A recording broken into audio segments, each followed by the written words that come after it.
friends, Larysa here, Happiness Archaeologist. Today I want to talk to you about using your voice effectively.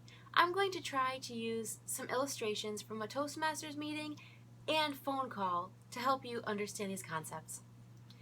I was at a Toastmasters meeting and it was in a very large room. This was one of the largest Toastmasters meetings I attend with at least 23 people. So you've got a lot of bodies soaking up the sound. There was air conditioning or a fan on. It's a very, very large room, and so you really need to project when you are in there. In Toastmasters, however, we work on ums, ahs, various things, gestures, vocal variety, but not as much about vocal projection. Now, I have many ways that I like to speak. My natural tendency is to talk really fast, get really excited. Sometimes people cannot keep up with us. But because of my experience in the theater, we know how to articulate to reach the seats all the way in the back. Sometimes using the consonants can help people understand you. Now, in someone's evaluation, the evaluator was a senior and pointed out that with her hearing being less than youthful, it can be hard to understand some of the people speaking at a lower volume. The funny thing is, I have a hard time understanding a lot of them, and my hearing is crisp and clear. Now, yes, ADHD can cause you to listen to other things going on around you, but the hearing is just fine. But the thing is, people basically eat their words. They're not used to speaking loudly or projecting, so they kind of just speak as if you were just standing in front of them. But if they don't have a microphone, you can't really hear them very well because they're just speaking within their own little personal bubble of space. It's not really projecting out to the audience. And so even if they were articulating, the lack of projection, you just can't really hear it. I recently came upon a talk where she talked about how using your body effectively makes everything work out better in that whole arena. So you could have someone who's got great knowledge, great content, but if they're shrinking back, if they're not really grounded in their feet and they're kind of just kicking around and going back from side to side, it's hard to think they seem confident. It's hard to perceive that as the audience. But even as the person speaking, if you're, kind of talking like you're talking to the bully on the playground, it's hard to even feel confident, even if you have some of the best content. But if you plant yourself like you are a tree that's been there 100 years and plans to be 100 more, and you get your spine in alignment, I highly recommend the TED Talk about power poses. You get to feel confident. And that same knowledge and content, you now sound like you know exactly what you're talking about and you're meant to be there. So, projection is a big deal when you're speaking to a group. Microphones, if people are used to them, may have people forgetting how to really project. But confidence makes the audience interested. It makes them engaged. It makes them believe you know what you're talking about. And if you have confidence, they have confidence in you. If you're shrinking, it's hard to be interested in whatever content they have to talk about. So, stand up straight, plant your feet, project your voice, and articulate, depending on what size the audience is, what the room is like, etc. But remember, don't eat your words. Your words need to be beyond this little bubble. So project them out. Take deep breaths, use your diaphragm, and get the words out. Use your oxygen. The next thing I'm going to talk about is this whole idea when you're on the phone. Now, one reason I often would have an aversion to speaking on the phone is because I felt like people couldn't understand me. Because my nature was to talk fast, it becomes even less clear on the phone.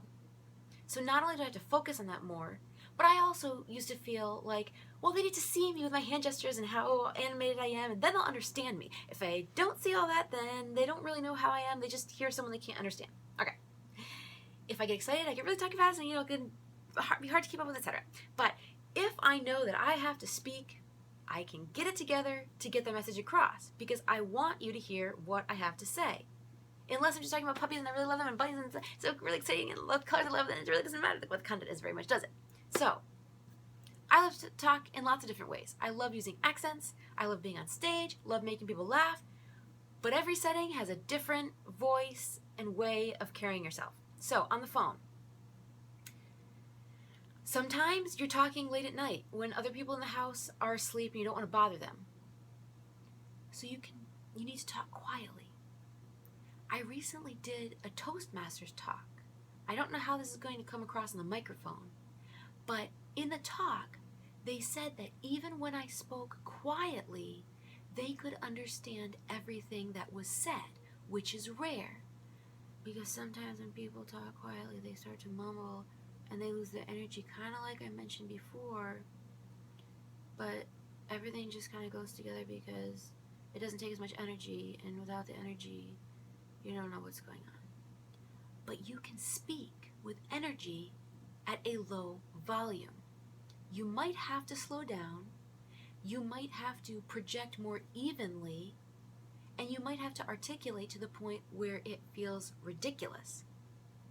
But if you need to speak quietly and be understood, you need to do this. Now, maybe you're speaking to just a friend, and you're in bed, crumpled up, casual, not in any kind of professional position. Maybe you don't need to sound professional because they're just your friend. But maybe sometimes you're talking to someone in a different time zone, and even though you're in bed in your pajamas, you do need to sound professional. So you can talk quietly, not bother anyone in your house, but still be understood and sound like you know what you're talking about. It's about diaphragmatic stability, like I said, using your oxygen, making sure to enunciate, and projecting. It doesn't mean projecting across an audience of 2,000, but keeping the projection constant. Because sometimes people, when they have a moment of excitement, they're a little bit louder, but then when they get to the end of the sentence, it deflates kind of like a balloon, and so they go back to the hard to hear. And so you can hear some of what they're saying, but then not the rest, and then you just lose a whole bunch of words, and so what's the point? So the consistency is key. It might mean engaging your core, but use your muscles to get the oxygen flowing evenly so that you can be understood. If you call someone, there's a good chance you want them to know what you've said. And if there's any professional element to it, you need to be heard and understood. Eventually, sometimes people will just forget about it and just nod and smile, not actually knowing what you've said. I used to think I was missing what people were saying until I realized people just don't care what people are saying, and they'll just let them talk while letting them believe they're understood. Kind of reminds me of the Seinfeld episode where George doesn't hear the assignment. I believe they're in the bathroom, and so he has to try to figure it out, but he never really knows what he's supposed to be doing.